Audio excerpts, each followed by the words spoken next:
బీజేపీపై BRS KTR చేస్తున్నటువంటి తప్పుడు ప్రచారంపై BJP రాష్ట్ర అధ్యక్షుడు రామచంద్రరావు తీవ్రంగా స్పందించారు. బండి సంజయ్ కుమార్ కుటుంబాన్ని టార్గెట్ చేస్తూ రాజకీయ లబ్ధి కోసం బీఆర్ఎస్ దుష్ప్రచారం చేస్తోందని ఆయన ఆరోపించారు.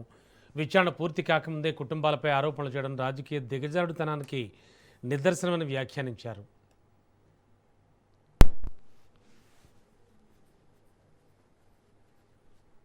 టీఆర్ఎస్ పార్టీకు ఏ ఒక కార్యక్రమం లేనట్టు కేవలం భారతీయ జనతా పార్టీలో ఒక మంత్రి కొడుకు అని చెప్పి కేవలం ఇదే కార్యక్రమం పెట్టుకుని మొత్తం కోట్లాది రూపాయలు పెట్టి పోస్టర్లు అతికించి సోషల్ మీడియా వాడి వారికి ఉన్నటువంటి మీడియాలు కూడా వాడి ఒక వ్యక్తిని ఒక పార్టీని బద్నాం చేసే ప్రయత్నం చేస్తున్నారు ఈ బీఆర్ఎస్ నాయకులు, ముఖ్యంగా కేటీఆర్ గారు. నేను ఒకటే ఆరో చెప్పాను, బండి సంజయ్ గారు తప్పు చేసి ఉంటే yes party will definitely take action చేసి, కానీ బండి సంజయ్ గారు తప్పు చేయలే.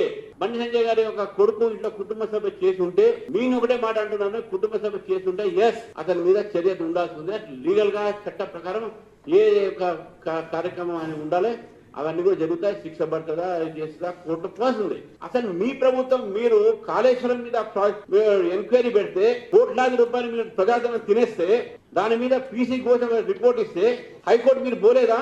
అంటే మీరు తింటూనే ఉండాలి, మిమ్మల్ని ఆపకూడదని అట్లా కాదు కదా. హైకోర్టు ఎందుకు పోయారు మీరు అటువంటిప్పుడు? ఎవరైనా సరే లీగల్ ఒక స్టెప్ తీసుకుంటారు. అతని కుటుంబంలో ఆయన కొడుకు అడ్వకేట్ పెట్టుకుని తీసుకున్నాడు, మీకేంటి బాధ? నేను మిమ్మల్ని అడుగుతున్నాను కేటీఆర్ గారు, మీ యొక్క ప్రభుత్వంలో మీ యొక్క సమయంలో ఎన్సీఆర్బి ఇచ్చినటువంటి డాటా మీరు ప్రభుత్వంలో వచ్చినప్పుడు 2014లో మీరు ప్రభుత్వంలో వచ్చినప్పుడు మహిళలకు వ్యతిరేకంగా 14,147 కేసులు 2014లో జరిగేది.